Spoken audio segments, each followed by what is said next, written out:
Paşa bəy, Peskov bugün danışıb, Pənah bəyin söhbətinin əvvəlində danışdığı mövzu, yəni bizim də başlığa çıxartdığımız Ukrayna, Rusiya, daha doğrusu Rusiyanın Ukraynaya müharibə elan eləməsi ilə bağlı. Bilirsiniz ki, Atakamslar artıq Ukraynadadır, Amerikanın taktik raket silahları və onlar indi Voronezh səmalarında uçurlar, çoxlu dağıntılar yaradıblar. Deyəsən, nəhayət Rusiya anlayır savaş nədir, yəni iç savaşın daha ciddi silahlarla Rusiyanın içərisində baş qaldırması Kreml üçün yeni bir situasiya yaradıb və faktiki olaraq Trump da bugün səsləndirib ki, bu savaşı qurtarmaq üçün Amerikanın yeni planları var. Sizcə yeni planlar yeni Ukraynanın daha çox yeni silahlarla təmin edilməsi, Rusiyanın hərbi məğlubiyyətə uğradılmasıdır, yoxsa bu hansısa beynəlxalq danışıqlar vasitəsilə, hansısa bazarlıqlar vasitəsilə olacaq? Yeni plan, köhnə planın daha yeni metodlarla həllini özündə etibar edir, hesab edirəm. Yəni, xüsusi Rusiyanın taleyi ilə bağlı, Rusiyanın vəziyyətindən bağlı Amerikanın hansısa bir yeni planın olmasını düşünmürəm. Sadəcə olaraq gələndən, vaxtilə Bidenin, sonra gələndən Putinin, Trump'ın əldə etmək istədiyi nəticələr alınmadığına görə, Putin razılıq vermədiyinə, Putin dizə gəlmədiyinə görə, indi biraz da məsələni ciddiləşdirib, Ukraynaya daha çox silah verib, Ukraynanın əlindən müəyyən hələlik yüngül məğlubiyyətlər, müəyyən cəbhə xəttində geri çəkilmələri təmin edib, Rusiya hakimiyyətinin canına qorxu salmaq yolunla qarşısında qoyulan tələbləri yerinə yetirilməsinə nail olmaqdır, hesab edirəm. Yəni, yenilik bundan ibarətdir. Qarşısında hansı məsələlərin qoyulmasına gəldikdə, biz bu barədə çox dəfələrlə danışmışıq. Biz əlbəttə ki, Trump'ın gizli öz otağında, gizli sənədlərin içində nə olduğundan xəbərimiz yoxdur.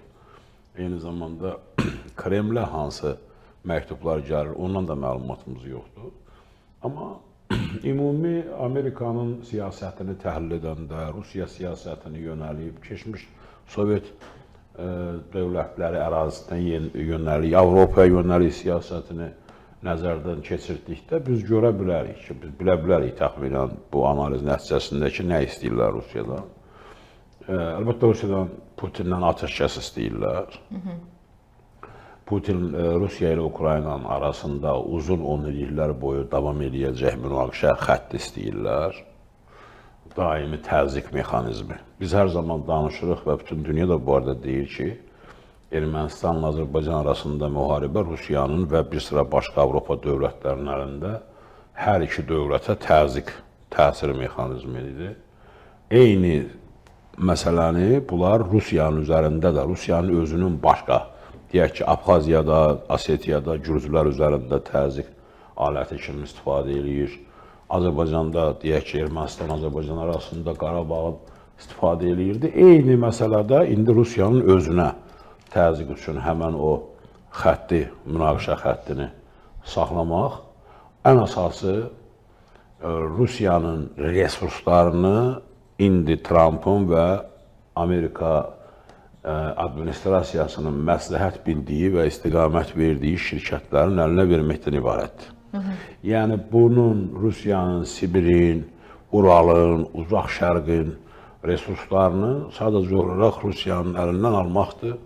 Daha doğrusu, mövcud şirkətlərindən əlindən alıb yeni şirkətlərə yönəltməkdir. Xüsusilə də açıq-aşkara Gazprom üzərində operatorluğu tələb eləmişdir. Həmən ona məcbur etməkdir ki, o operatorluğu versin. Rosneft üzərində tələb olunur. Amerikanın bir sıra şirkətləri müraciətlər ediblər Rusiya hakimiyyətinə dəfələrlə. Bu yaxında bir daha təkrarladılar ki, Yakutiyada almaz yataqlarını birgə istismar eləməyə hazırıq.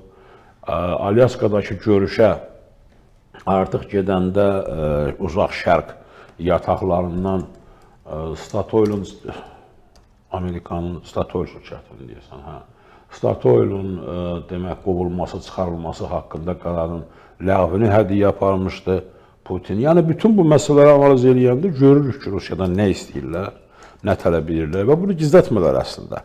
Bu arada açıq deyilib hər zaman. Rusiya və bu gün Rusiya ilə müttəfiq olan dövlətlər buna razılıq vermir hələ ki. İndi biraz da silahı artırıb, düzə gətirib razılıq almaq istəyirlər. Amerikanın fərqli bir siyasəti yoxdur.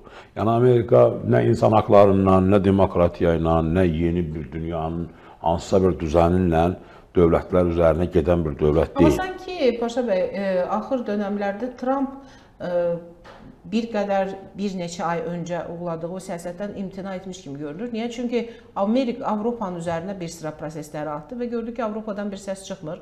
Amma onlara da seyirci qalmaq, yəni Rusiyanın elədiklərinə də seyirci qalmaq faktiki olaraq ən ciddi yəni qarşı durduğu tərəfi gücləndirmək anlamına gəldi və yenidən dövrəyə girdi. Tramp çox gözəl bilirdi ki, Amerikasız orada Avropa heç nə eləyəsi deyil. Nə eləyə bilməz də və eləmək fikri də yoxdur. Tramp onu çox gözəl bilirdi. Bu ümumiyyətlə Tramp axı, Amerika tək Trampdan ibarət deyil. Amerikanın həqiqətən də institutları da var, Pentagonu var Amerikanın, mərkəzi kəşfiyyatı var. Demək danışan da Tramp deyil də. FBI var. Əlbəttə ki, yəni ümumi beynin məhsulu Trampın sadəcə dedikləri. olaraq həm Avropa üzərində o təsirini biraz da artırırdı.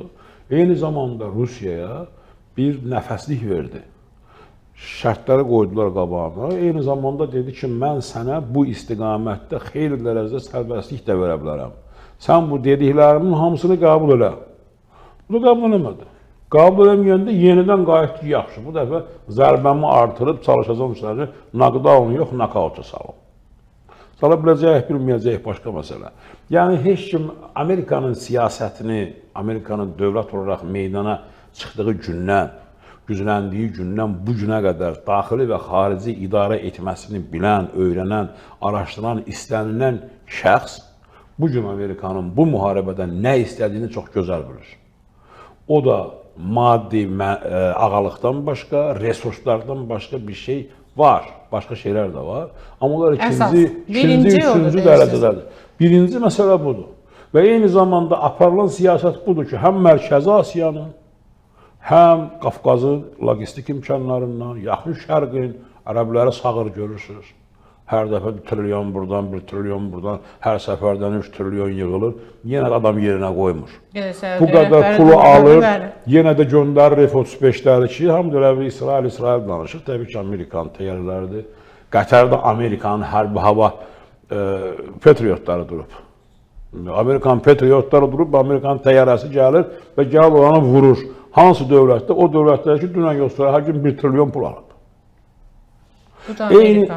Bu da Amerika. Və bugün sual verəndə jurnalist ki, F-35'lər ki, siz onu Səudiyyə verdiniz, onlar İsraildəki ilə eynidir. Trump əsəbləşdi o suala. Yəni, qorudu, qaşıqçı ilə bağlı sual verəndə qorudu. Yəni, faktiki olaraq o mənafe hər zaman birincidir, çox haqlısınız. Trump Amerika prezidentlərinin əksəriyyətindən daha mənəviyyatlı adamdır. Heç olmazsa nə edəcəyini açıq deyir. Trump apardığı işlərin böyük əksəriyyətini açıq aparır. O birilər demokratiya, insan haqları, azadlıq, ədalət filan adı altında bu isə bunları hamısını qoyub qırağa, deyib boş-boş deyir ki, kənara qoyub. Bizim istəyimiz budur, hədəfimiz budur. Bizə bunu verin. Bu açıq gedir. Təhlükəsizliyinizə garantiya istəyirsinizsə mənə bunu verəcəksiniz. Mənə bunu verəcəksiniz. Mən bu işləri sizdən gözləyirəm, bunu alıram. Adam oturur iclasda. Diplomatiya tarixində heç vaxt belə şey olmuyor. Adam dönür geri prezidentlərə deyir, görürsünüz bunları. Bunlar pullu adamlardır. Açıqlar, mən sevirəm pullu adamları.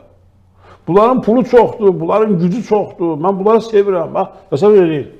Gör hansı aspektdən yanaşır ki, bunların pulu var, büdcələri var, silahları var, gücü var. Açıq deyir bunu. İndiyə qədər hansı Amerikanın prezidenti o cür söz deyib?